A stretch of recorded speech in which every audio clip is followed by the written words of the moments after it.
Still getting it in, your man DJ Ekin, Tampa's most connected DJ. I could just start this interview off just like this. This boy right here can sing.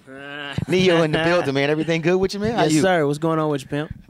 You know, ever since I first heard you come out, I just wanted to ask you, because I talked to a lot of people, and everybody's like, they want to get in the business. They want to do this. They want to do that. Mm-hmm. How did it feel when the first song you ever wrote, you heard somebody else sing it and it came on the radio? Like, that's what I wanted to ask you, like, from day one. That was man, I made a little bit of, what I did was a little dangerous. I won't recommend anybody do this. When I first heard, let me see, what was it? It was Mario's "Let Me Love You." Before that, because the first song I ever heard on radio that I did for somebody was Marcus Houston's "That Girl." Okay. And that was kind of a bittersweet situation because that was just after I got released from my deal over at Columbia Records. Okay. And that song was supposed to be my first single over there. Okay. You know, and then they released it on Dude and didn't tell me they was going to do that. So I'm just listening to the radio one day and I hear the song come on that I wrote. And it's another person singing, and I'm like, what the hell? Like, it was one of those. Business. So the first time it happened the right way with Mario, with "Let Me Love You," I remember I was on a 405 freeway in L.A. Now, anybody that knows the 405 freeway in L.A. knows that anywhere you going, right, plan an hour ahead because you're going to sit for a good hour because that's what this freeway is. So the song came on the radio, and I wilded out. I jumped out of the car, and I ran down the freeway, knocking on people's windows, telling them to turn to the station that it was on. Now, that can be a little dangerous because... You did a Martin Lawrence out there? Road rage exists. And some people carry guns in their cars. So I wouldn't recommend running up on nobody's window, banging on it, telling them to change their radio station because you might get shot. It's, you know. Luckily, by the grace of God, ain't nobody shoot me. You know, everybody was just kind of, oh, all right, cool. Get the hell away from my car. You know, it was one of those type of situations. It was cool though. That's kind of crazy, man. So how did because let me ask you this: did you when you first got into this game, did you come in saying I want to be a writer? Or did you come in saying I want to be Neo the singer? I want to be Neo the artist? When I first got in, and I remember I said I had a deal with Columbia. Right. When I first got in, my plan was to be a singer and a songwriter. Okay. You know, I knew I was going to write all my own music, but the situation over at Columbia was that they kind of wanted me to be somebody that I wasn't. To where they was like, no, don't write that type of song, write this type of song. No, don't work with that producer. You had one of those A&Rs. It was that type of situation. So once I realized that, like, and the thing is, the album over there was done. I had a complete finished album, artwork, everything was done. All they had to do was put it out. But I fell into a place where I was like listening to the album, like, this ain't me. Right. Nah, this can't come out. This ain't me. So I went to them like, yo, I want to record a few more songs, and they was like, no. Nah, this is the album, and this is what we're gonna put out. And I was like, well, no, I won't cooperate. They was like, well, then we'll shelf you. So I was shelved for 2 years on Columbia Records. And then we fast forward ahead. Well, that whole situation is what made me focus on the writing. I was like, if this is what it is to be an artist, right, it's for the birds. I'm cool on that. Okay. So that's when I started focusing solely on the writing. That's when Mario's song happened. That's when, let me see, I did some stuff with Mary J. Blige, Faith Evans, Christina Milian. Look, you're not going to just sit here and make me look bad because I can't write no songs. I'm just saying, like I wrote like a rhyme or two back in the day. Right. You know what I'm saying? You know when everybody had their name doubled? Yeah. But it didn't take off for me. I didn't get to jump out on the highway. All right, brother. Everything ain't for everybody. It's all right. It's all right.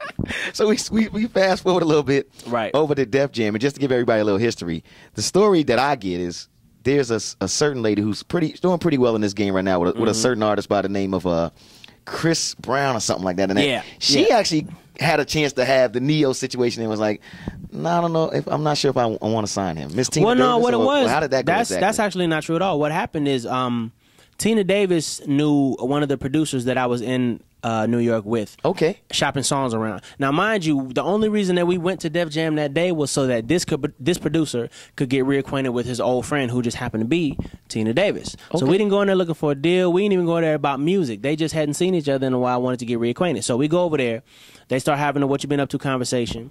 He points to me, you know, this is writer cat, his name is Neo, doing some stuff with him, starts playing her music, and she's like, this is you? And I'm like, yeah. She's like, can you perform? I was like, I have. She was like, all right. She turned the music up and she told me to get up and perform. And I was like, what the hell? Like, this ain't why I'm here. But I got up, I performed, and she put me in front of L.A. Reid that very same day. So, no, it wasn't about her not wanting to sign me. I like clarification, so I'm cool, I'm cool with the clarification. Right.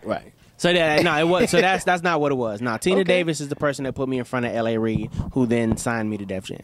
Okay. Yeah. And now we at... Everybody's calling your phone. We getting ready for the third album situation. Third album, August 5th. August 5th, third album is on the way. Yeah, it's called Year of the Gentleman. Okay. Yeah. And why that title?